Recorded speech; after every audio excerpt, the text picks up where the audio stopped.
एक जंगल में एक बाघ रहता था। उसके साथ ही उसका बच्चा रहता था।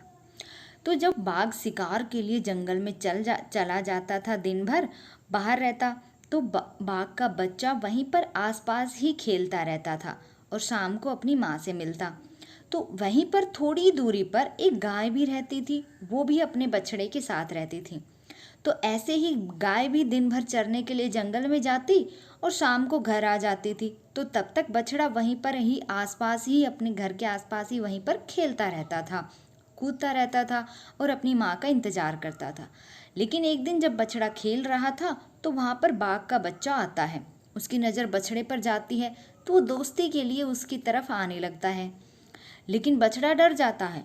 तो बाघ का बच्चा कहता है कि मैं तुमसे दोस्ती करना चाहता हूँ।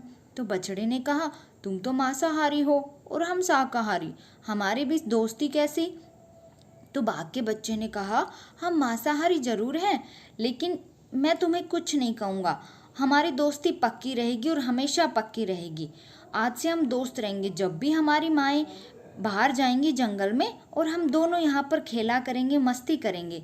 तो बछड़े ने कहा, ठीक है, हम मस्ती करेंगे, लेकिन तुम पक्की दोस्ती निभाना। तो दोनों ने दोस्ती की कस्में खाई और हमेशा साथ रहने का वादा किया। अब वो दोनों मिलते, खेलते, कूदते, मस्ती करते थे।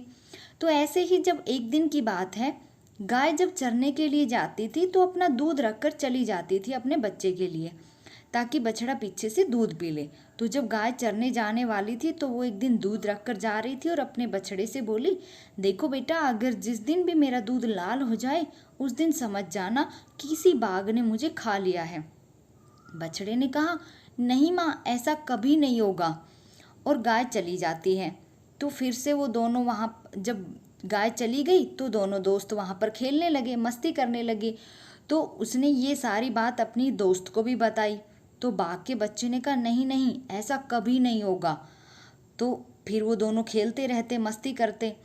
फिर एक दिन जब गाय जंगल में चरने के लिए गई थी तो बाघ की नज़र उस पर पड़ी। वैसे तो रोज गाय उससे बचकर निकल आती थी, लेकिन उस दिन वो बाघ घात लगाए बैठी थी और उसके जैसे ही गाय चरकर वापस आ रही थी अपने घर की ओर, तो बाघ ने एकदम से छुपकर उस पर हमला बोल दिया और उसको मारकर खा लिया।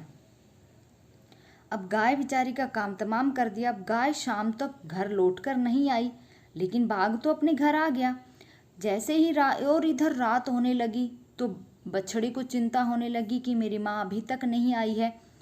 वो चिंता में बैठा हुआ था। जब वो दूध पीने के लिए दूध के पास जाता है तो देखता है कि दूध का रंग लाल हो गया है। तो ये बात उसने बाघ के बच्चे को भी बताई कि आज तो तेरी माँ ने मेरी माँ को खा लिया है, क्योंकि दूध भी लाल हो गया है। उसने कहा, दोस्त, अगर ऐसी बात है तो मैं अभी पता करता हूँ। जब वो जाता है अपनी माँ के पास और बातों बातों में पता करता है तो पता चलता है कि बाघ ने उसकी माँ को खा लिया है। तो अब वो ये सोचता है कि मैं भी ऐसा ही करूँगा। और फिर उसने अपनी माँ को कहा, माँ, आप ऊंची जगह पर बैठ जाइए, मैं आपको छूऊंगा। और जैसे ही वो ऊंची जगह पर बैठी थी बाघ, तो बाघ का बच्चा पीछे से आता है और उसे धक्का लगा देता है, जिससे कि बाघ नीचे खाई में जाकर गिर जाती है। और इस तरह वो अपनी दोस्ती का फर्ज निभाता है और उन दोनों की दोस्ती अटल रहती है।